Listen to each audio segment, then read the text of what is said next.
At my brother's funeral, I got a text from his number. I'm alive. Don't trust Dad. So, I did this.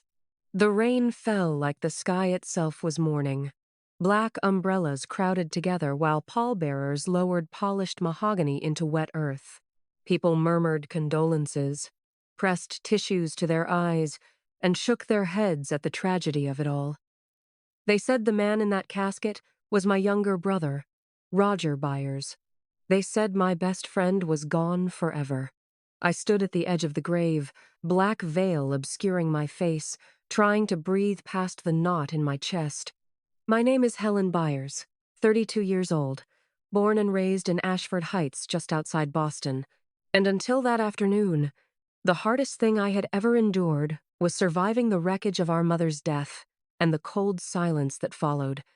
But this was different. As the priest spoke, my phone vibrated in my gloved hand. Through rain-blurred vision, I glanced down.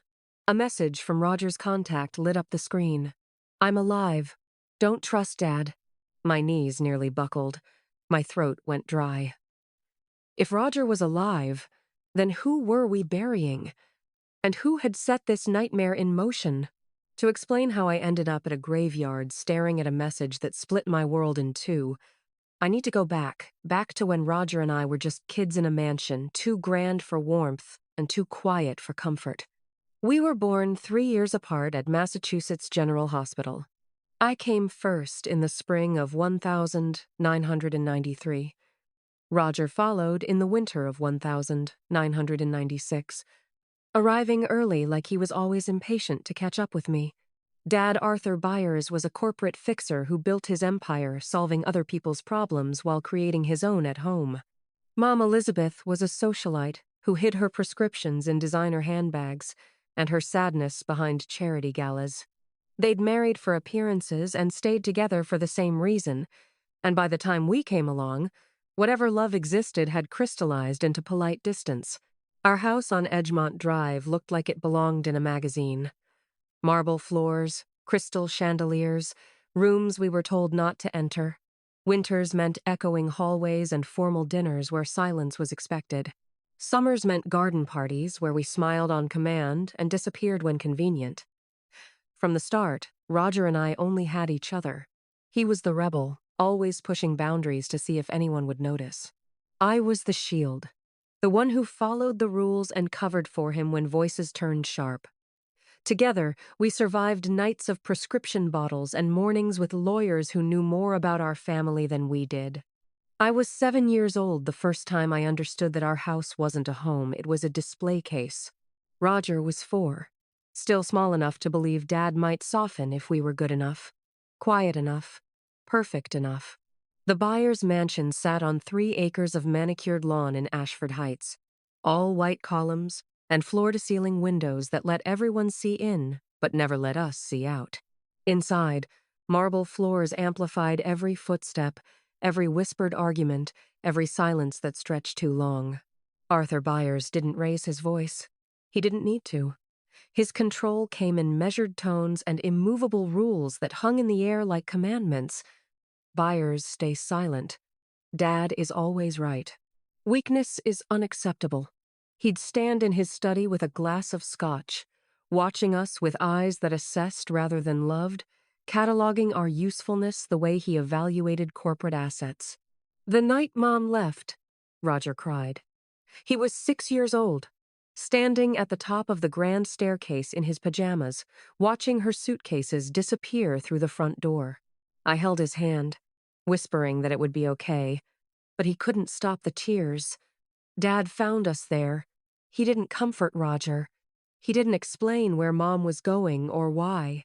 He simply looked at my brother with cold disappointment and said, "Men don't cry, Roger. Especially not Byers men."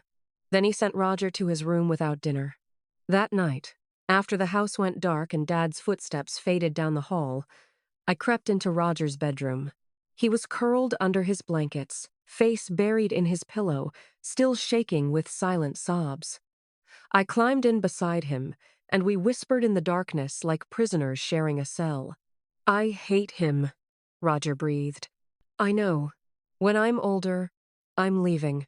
I'm getting out of here, Helen. And I'm taking you with me. Promise? Promise. We'll get normal jobs and live in a normal house where people are allowed to feel things. I held on to that promise like a lifeline. As the years passed, the dynamic solidified. Dad groomed Roger as his successor, the heir to the Byers empire, the son who would carry the family name forward. Roger sat through business dinners, shadowed Dad at the office, learned to negotiate and manipulate with the same clinical precision. I was decorative. The daughter who looked good in photographs, who smiled at charity events, who was expected to marry well and disappear into someone else's surname. So I learned to be invisible. I perfected the art of blending into expensive wallpaper, of nodding politely while being discussed like furniture, of watching everything while appearing to see nothing. It was a survival skill, one I honed until it became second nature. And when Roger looked at me across formal dinner tables with that same desperate glance we'd shared as children, I knew he hadn't forgotten his promise. We'd escape together. Someday. The call came at 2:17 a.m. on a Tuesday. I was asleep in my downtown apartment when my phone shattered the silence with a number I didn't recognize. A officer's voice, practiced and detached, told me there'd been an accident. Roger's Tesla had gone over a cliff on Route 9 during what they were calling a high-speed chase. They needed someone to come identify personal effects. I drove through empty streets with my hands shaking on the wheel, still wearing the sweatpants I'd slept in. The scene was chaos when I arrived, flashing lights painting the darkness red and blue, police tape fluttering in the wind, the acrid smell of burned rubber hanging in the cold air. They wouldn't let me see the wreckage at the bottom of the ravine. "Not advisable, ma'am," a young officer said, blocking my path with apologetic eyes. But I could see the guardrail, twisted and broken, where Roger's car had supposedly punched through at 90 miles per hour. Even through my shock, something about it looked wrong. The metal was bent outward in places, inward in others, like the impact had come from multiple angles. And the skid marks on the asphalt, I'd seen enough crime shows to know they should have been longer, darker, more desperate if Roger had been traveling that fast. What was he running from? I asked the detective in charge, a tired-looking man named Morrison who kept checking his watch. "We're still investigating. Possible DUI, possible street racing. The vehicle's computer system was destroyed in the fire." They handed me Roger's phone in a plastic evidence bag. The screen was cracked, but intact. The case barely scuffed. His wallet, too, leather-worn, soft from years of use. Credit cards still perfectly aligned inside. I stared at these items that should have been obliterated, scattered across 100 yards of ravine, and felt something cold settle in my stomach. "How are these not damaged?" I whispered. Morrison shrugged. "Sometimes things get thrown clear in crashes like this. You'd be surprised what survives. But I wouldn't be. I was a forensic accountant. I made my living finding inconsistencies, tracking patterns that didn't add up. And this didn't add up." A woman approached as I stood there, an older lady in a bathrobe who lived in one of the houses overlooking the ravine. "I saw another car," she told Morrison urgently.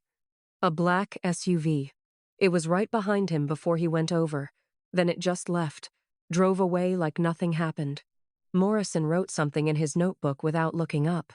"We'll look into it, ma'am. Probably just a coincidence. People panic when they see accidents." I wanted to scream that nothing about this was coincidence. But grief was already wrapping around my throat. And I was Arthur Byers' daughter, trained since childhood to stay silent, to trust authority, to bury questions under polite compliance. So I nodded, signed the papers, and let them tell me my brother was gone. The morning after the funeral, I sat at my dining table with Roger's laptop, 3 monitors, and enough coffee to fuel a small city. The text message burned in my mind, "I'm alive." Don't trust Dad and I knew exactly where to start looking. Numbers didn't lie. People did. But numbers left trails. As executor of Roger's estate, I had legal access to everything. Bank statements, investment portfolios, credit card transactions, the whole financial footprint of my brother's life. I started with the debts Dad had mentioned at the funeral reception, the story he'd told mourners with practiced sorrow. Roger had been struggling with a gambling problem. We tried to help him, but he was in over his head. I pulled up Roger's accounts and began the methodical work I'd done 1,000 times for clients, cross-referencing deposits and withdrawals, flagging unusual patterns, building a timeline of financial behavior. Within an hour, I knew Dad had lied. There were no gambling debts, no mysterious cash withdrawals, no suspicious transactions to offshore betting sites or casino wire transfers. Roger's finances were actually conservative index funds, a modest checking account, automatic payments for rent and utilities. He lived well below his means, had been saving aggressively, almost like he was planning for something.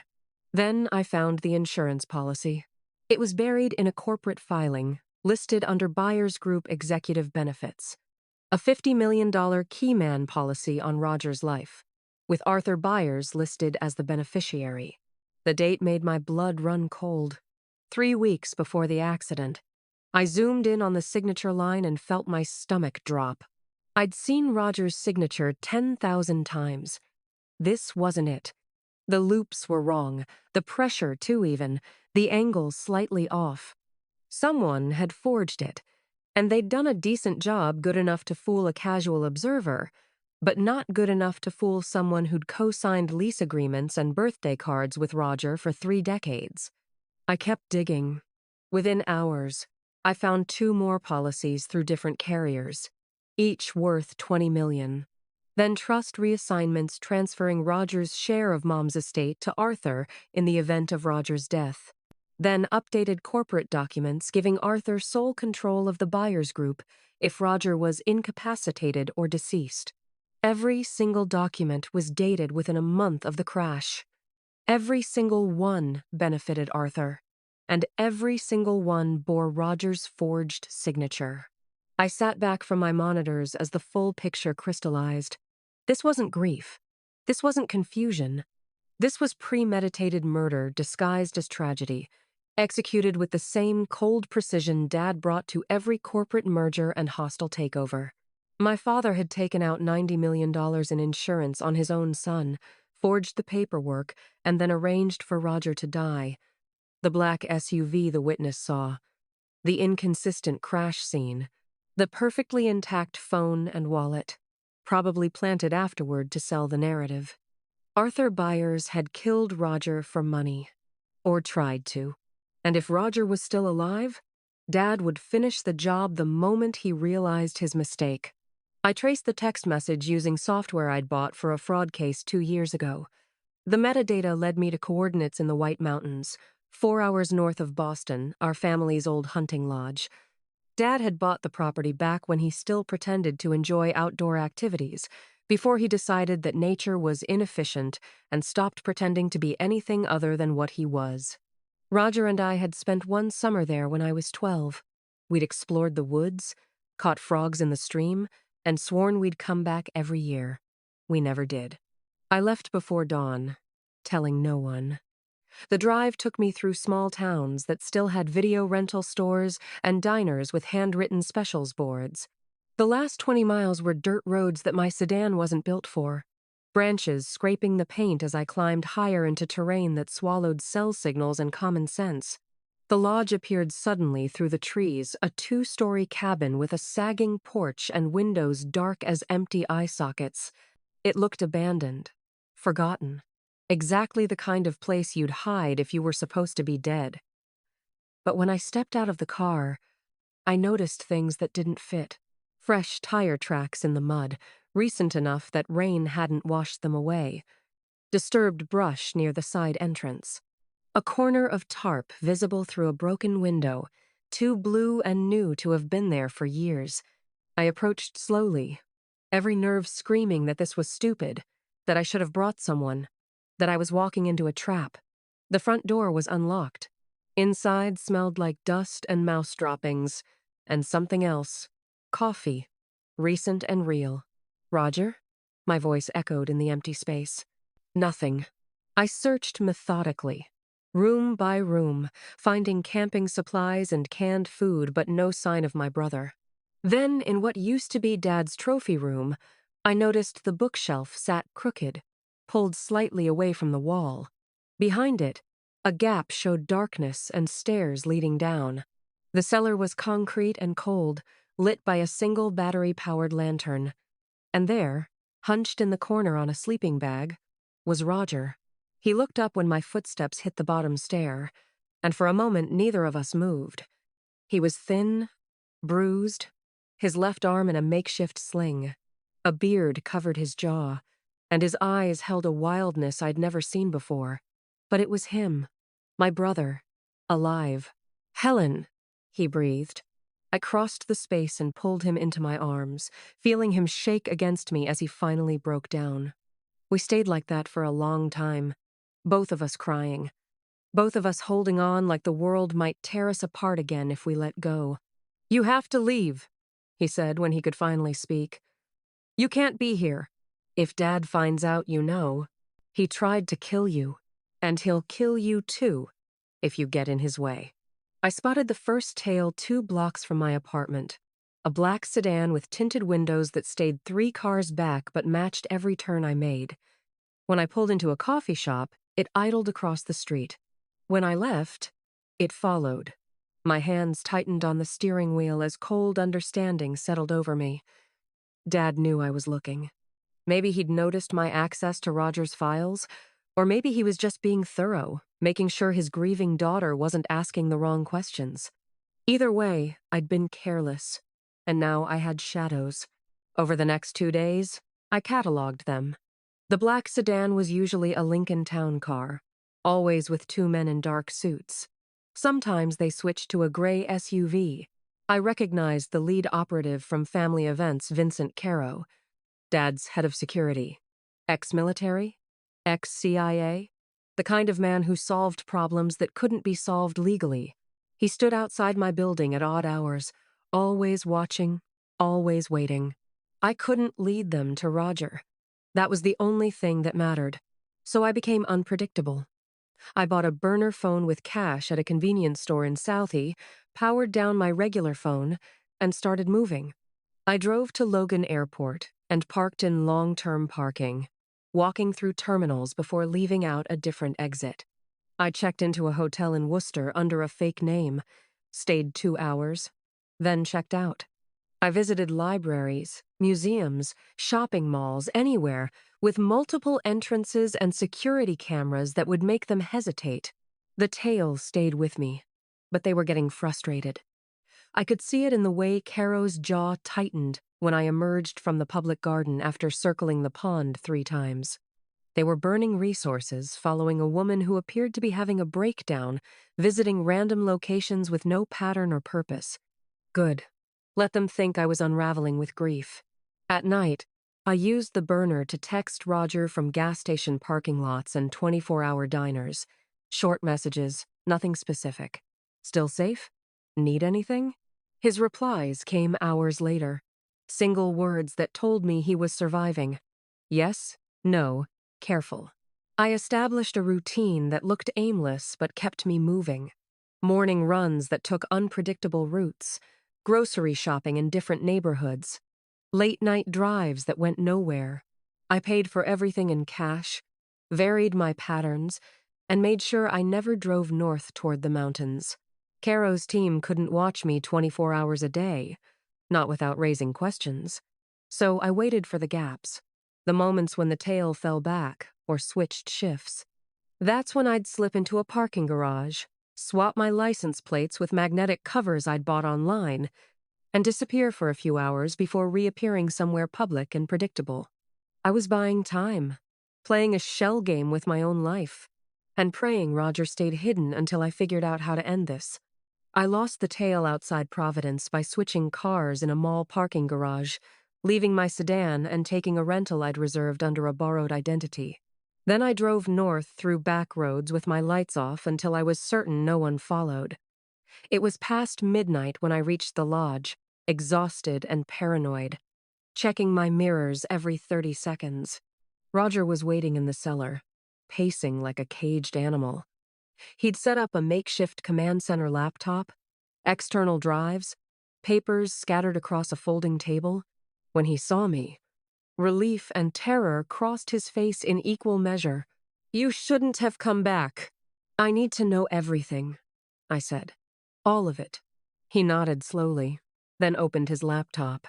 2 days before the crash, I noticed my car was acting strange. Sluggish response, weird error messages on the display. I took it to my buddy Marcus. He does forensic tech work for insurance companies. He pulled the diagnostic data and found something that shouldn't have been there. Roger turned the screen toward me.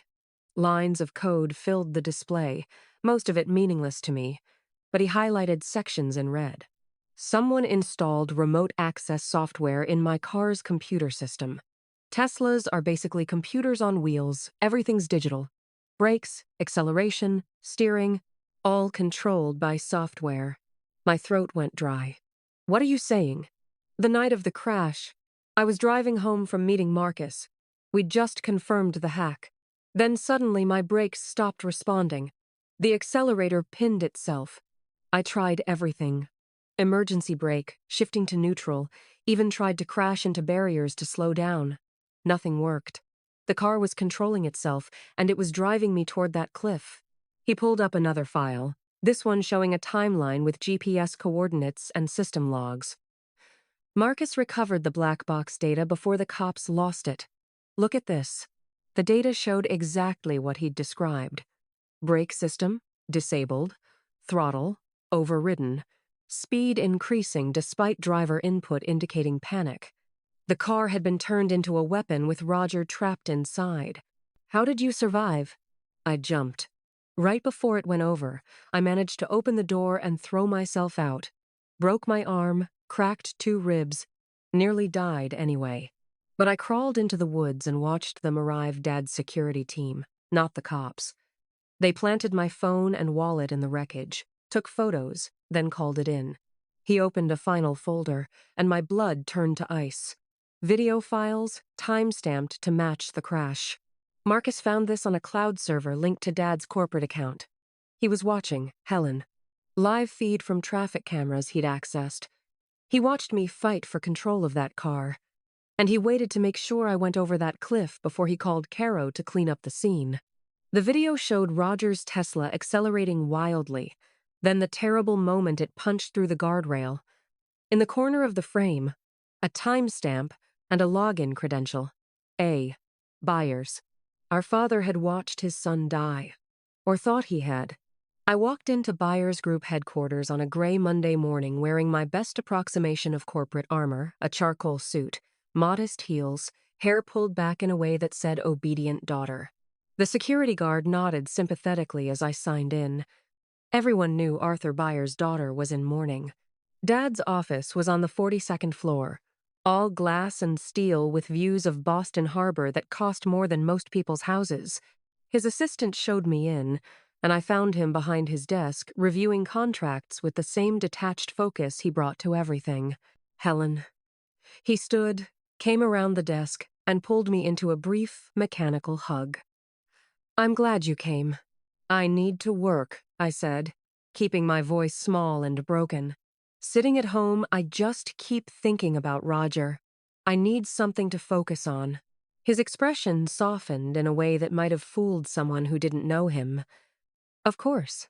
I should have thought of that myself. We have an opening in our compliance division. It would be perfect for someone with your skills." "Thank you, Dad. Family takes care of family," he said, and I wondered if he heard the irony. By that afternoon, I had an office, a company laptop, and full access to internal systems. I played my role perfectly, the grieving daughter throwing herself into spreadsheets and quarterly reports, staying late because going home meant facing an empty apartment. No one questioned it. Grief was a good cover for obsession. I started carefully, mapping the network architecture and identifying where Arthur kept his private files. He had a separate server, air-gapped from the main system, accessible only from his office computer.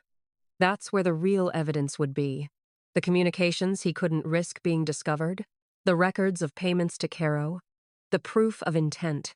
For 2 weeks, I waited for my opportunity.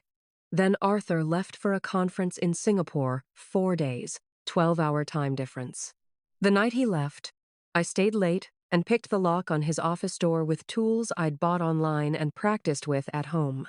His computer was password protected, but I'd watched him type it in enough times to guess Elizabeth 1965, Mom's name and birth year.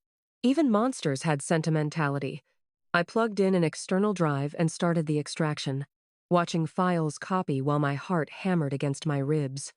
Emails to offshore accounts, wire transfer authorizations, communication logs with Caro detailing surveillance on Roger. Then I found the video files from the night of the crash, multiple camera angles, all accessed through Arthur's credentials. The office door opened behind me. I spun to find Vincent Caro standing in the doorway, his hand resting casually near his jacket where I knew he carried a gun. "Working late, Miss Byers?" I'd talked my way past Caro that night with a performance worthy of an Oscar tears. Apologies. A story about needing to feel close to Dad by sitting in his office.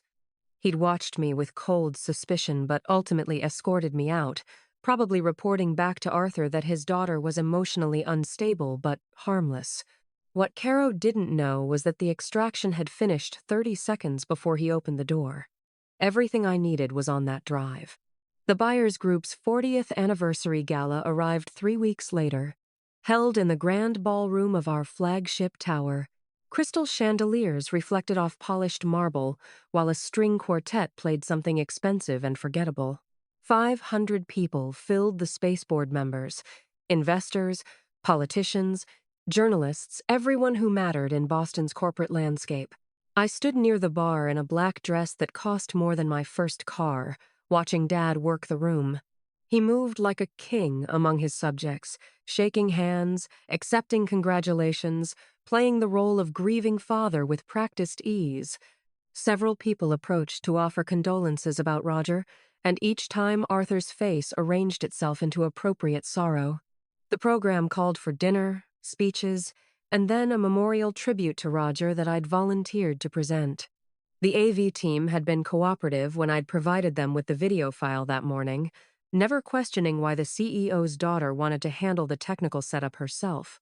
Arthur took the stage at 8 o'clock sharp, his voice carrying across the ballroom with the confidence of a man who'd never faced real consequences.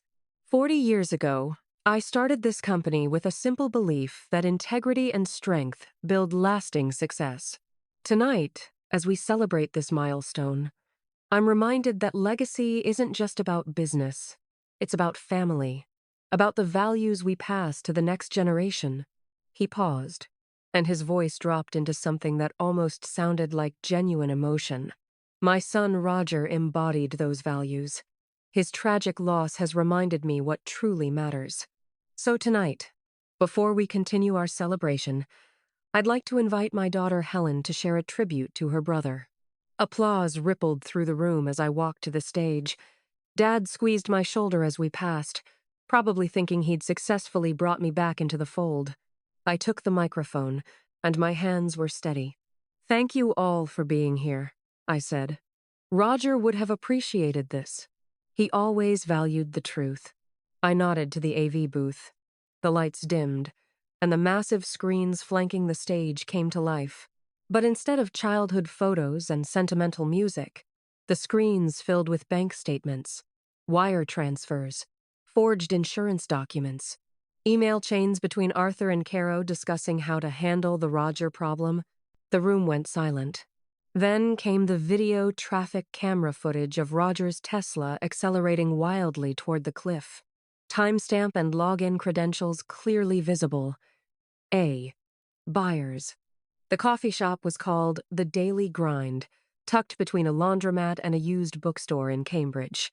Nothing fancy, mismatched chairs, chipped mugs, a chalkboard menu with prices that didn't require a second mortgage.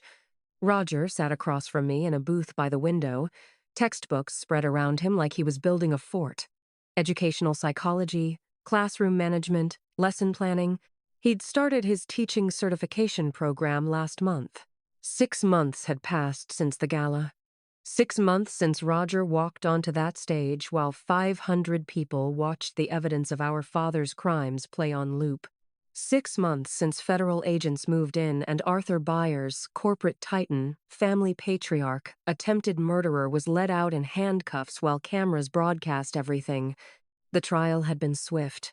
Arthur's lawyers were good, but you can't argue with video evidence of you watching your son's attempted murder in real time. Attempted murder, conspiracy, fraud, embezzlement, the charges stacked up like corporate quarterly reports. He'd been sentenced to 35 years in a federal facility. At 68, it was effectively a life sentence.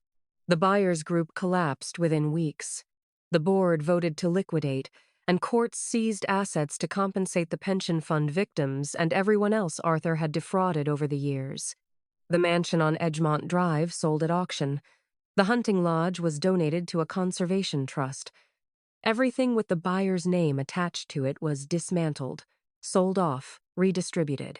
Roger and I had walked away from all of it. We'd both changed our last names, his idea, something he'd wanted since childhood. I was Helen Mercer now. He was Roger Mercer. We'd picked Mom's maiden name, the only part of our family worth keeping. "How's the victim advocacy work?" Roger asked, looking up from his textbook. "Good. Busy. I worked as an independent consultant now, helping fraud victims navigate financial recovery. The pay was a fraction of what I'd made at the buyers group, but I slept better. Helped a couple get their retirement savings back from a Ponzi scheme last week. They sent me cookies. Better than death threats. Definitely better than death threats.